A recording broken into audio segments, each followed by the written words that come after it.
और बूढ़ा हाथी। आत्मविश्वास की प्रेरणादायक कहानी।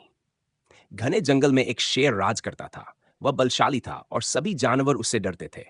लेकिन जंगल में एक बूढ़ा हाथी भी रहता था, जो कभी जंगल का सबसे शक्तिशाली जीव माना जाता था।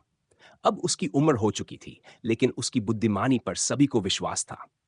एक दिन शेर ने घोषणा की, मैं जंगल का सबसे ताकतवर जीव हूं, कोई मुझसे लड़ नहीं सकता। यह सुनकर बूढ़ा हाथी मुस्कुराया और बोला, शेर राजा, ताकत सिर्फ शारीरिक बल में नहीं होती, असली ताकत बुद्धि और आत्मविश्वास में होती है। शेर ने इसे मजाक समझा और गर्जते हुए कहा, अगर तुम इतने बुद्धिमान हो तो मुझसे मुकाबला करके दिखाओ। हाथी ने चुनौती स्वीकार कर ली।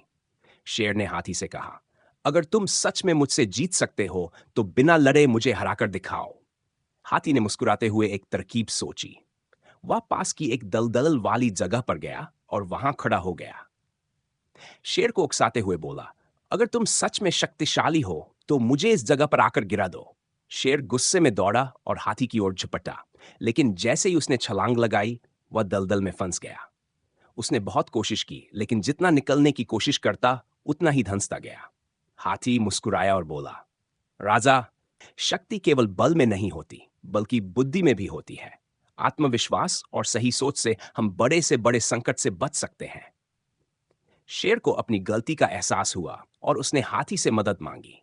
हाथी ने अपनी सूंड से एक लंबी बेल खींची और शेर को दलदल से बाहर निकाला। इस कहानी से हमें यह सीख मिलती है कि जीवन में केवल ताकत ही नहीं, बल्कि बुद्धिमत्ता और आत्मविश्वास भी जरूरी होता है। सही सोच और आत्मविश्वास से हम किसी भी मुश्किल को पार कर सकते हैं। शक्ति और बुद्धि का मेल ही सच्ची ताकत होती है।